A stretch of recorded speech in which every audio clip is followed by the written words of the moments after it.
You have rejected my offer of everlasting life. Your list of accomplishments grow. You will not, however, accomplish the forging of the star. My forces are inexhaustible, and you will succumb. Prepare, for my servants arrive. Released in 1994 for MS-DOS by Bethesda Softworks, The Elder Scrolls Arena was directed by Vijay Lakshman, with Ed Peterson as lead designer.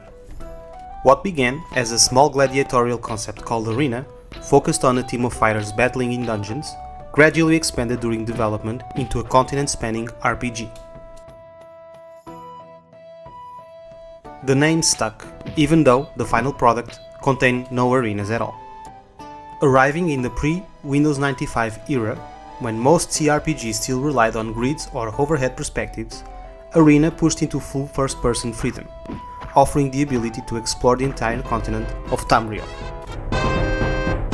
It was an unprecedented scope for the time, positioning Bethesda as a studio willing to bet everything on ambition.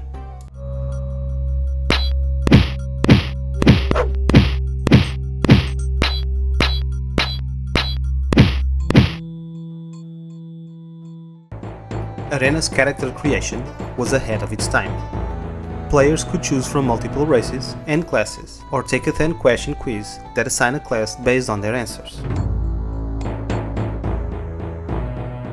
This feature gave role-playing a personal touch, sometimes pushing players towards playstyles they wouldn't normally choose. In my case, it gave me the Archer class, one I never would have picked myself, yet it defined my entire playthrough. Combat was simple but immersive. Rather than pressing a key, attacks were executed by physically dragging the mouse across the screen, simulating weapon swings. It felt raw, even clunky, but gave combat a sense of physical presence. The weapons arsenal included swords, bows, along with an extensive magic system, from fireballs and lightning to utility spells like levitation and light. On top of that, Arena introduced Spellmaking, a groundbreaking feature that allowed players to design their own spells by combining effects, magnitudes, and durations. Magical artifacts and potions complemented the system, and, while some, like invisibility potions, felt overpowered, they encourage experimentation and creativity. The enemy design is strong, with a good sense of progression. Each foe has strengths and weaknesses that, once understood, make battles easier. Vampires seem terrifying at first, but a resistance to fire potion combined with ranged attacks quickly turns the tide. Similar strategies apply to golems and fire demons, rewarding preparation and knowledge. The leveling system consisted in investing points in stats like strength, agility, and intelligence. Characters grew more powerful through combat and exploration, and, while rudimentary compared to the later Elder Scrolls games, it set a precedent for role-playing freedom. As a dungeon crawler, Arena excelled. Its dungeons were sprawling and complex, packed with riddles, secrets, and punishing encounters.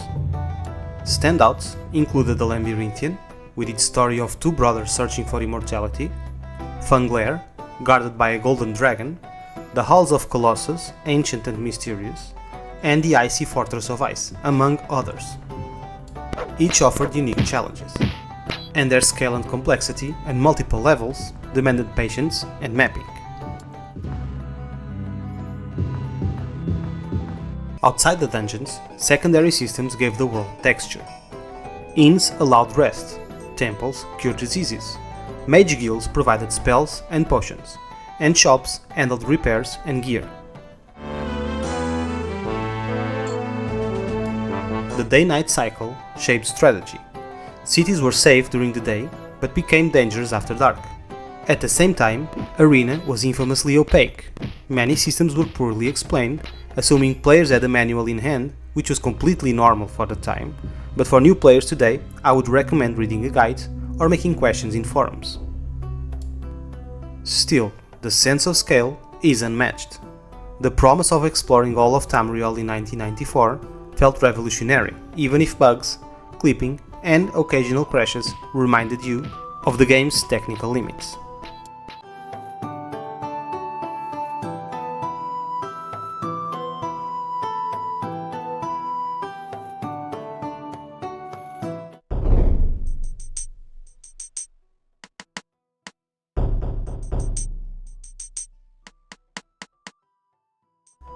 The story premise was straightforward but effective. Imperial battle mage Yagar Tharn imprisons Emperor Uriel Septim VII in another dimension and assumes his identity. To expose and defeat him, the player must recover the 8 fragments of the Staff of Chaos, scattered across Tamriel's most dangerous dungeons. Nowadays a familiar trope, but the true innovation was how it framed the journey through an entire fantasy continent. Arena's narrative was functional and engaging enough to motivate exploration. You begin imprisoned in the Imperial dungeons where Rhea Silmain, a sorceress murdered by Tharn, helps you escape. Listen to me. There are no others left to carry on this fight. You have been left in this cell to die. She appears to you in recurring dreams, guiding you towards the Staff of Chaos pieces. Between these visions, Tharn himself intrudes, mocking and threatening you as you progress. You have made a fatal mistake. Rhea Silmain and her feeble powers are no protection for you. The journey is episodic. Discover a fragment's location, negotiate with rulers or quest givers, and delve into a dungeon to retrieve it. Along the way, you meet various questlines, helping mages, assisting queens, or unraveling local disputes, each leading you deeper into Tamriel. While the lore was relatively shallow compared to its sequels, Arena laid the groundwork for Tamriel's provinces, cultures, climates, and factions. Every NPC had a name, dialogue, and profession, creating an illusion of life.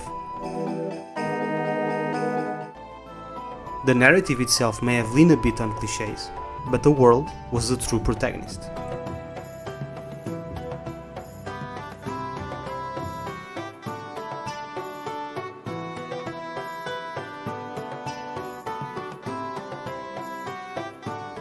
For a 1994 release, Arena was surprisingly vibrant and ambitious. The colors were bold, environments varied, and each dungeon carried its own distinct atmosphere, from damned prisons to volcanic caverns and sprawling forests. Cities felt massive, filled with temples, taverns, guilds, shops, houses, while NPCs wandering the streets added a sense of life rarely seen at the time. The architectural diversity stood out. Skyrim evoked a Nordic identity, Hammerfell embraced the desert culture with palm trees and oases, while Morrowind loomed under the shadow of the Red Mountain. The day-night cycle further enhanced immersion, as well as the changes in climate. Even the illustrated introduction gave the game a strong aesthetic hook, setting the tone before players stepped into Tamriel. Technical issues, like clipping and crashes, were frequent, but they didn't stop Arena from delivering the feeling of traveling across an entire continent, something few games had ever attempted.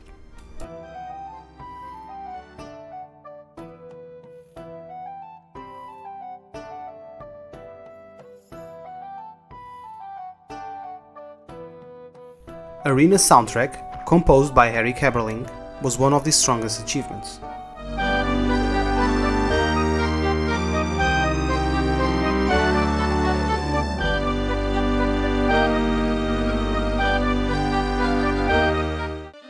The main theme was sweeping and heroic, immediately setting the tone for a grand adventure. Tavern tracks evoked warmth and comfort.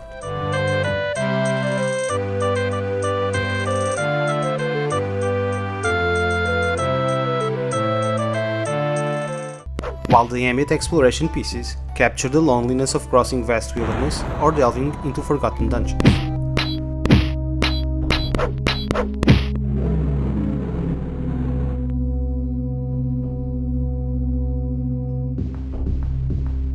Despite the limitations of early 90s PC hardware, the score managed to give Tamriel a striking emotional identity, and many of its melodies remain fondly remembered by fans.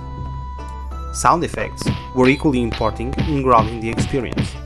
The echo of footsteps in empty corridors, the metallic creak of dungeon gates, or the sudden roar of a creature in the dark all worked as both atmospheric details and gameplay cues.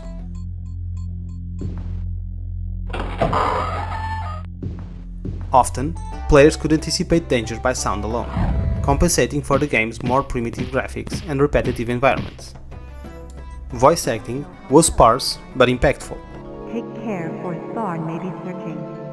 Go forth with the blessings of the true Emperor, and myself. The spectral guidance of Rias-Hilmain and the menacing taunts of Yagartharn broke up long stretches of exploration with theatrical flair. I bid you farewell. You have been a most worthy opponent. Their delivery, though limited, gave the game moments of personality and gravitas that text alone couldn't achieve. Technically uneven at times, Arena's audio design nonetheless succeeded in establishing a cohesive mood.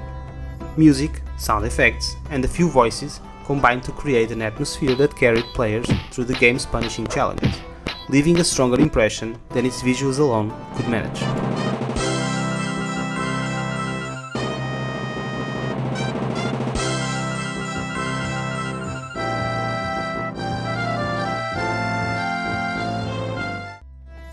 The Elder Scrolls Arena is best seen as a bold prototype. Rough, often frustrating, but visionary in its scale and ambition. It offered a glimpse of what role-playing could become, a living world shaped by the player's choices. As an historical artifact, it is invaluable. As a modern play, it demands a little patience. But without Arena, the Elder Scrolls saga and open-world RPGs as we know them would never have existed, at least the way they are today. What about you? Did you ever try Arena? Or did your Elder Scrolls journey begin with Morrowind, Oblivion, or Skyrim? Share your stories in the comments below, I'd love to hear them. If you enjoyed this retrospective, leave a like and subscribe for more explorations of gaming history. And, as always, thank you for your time.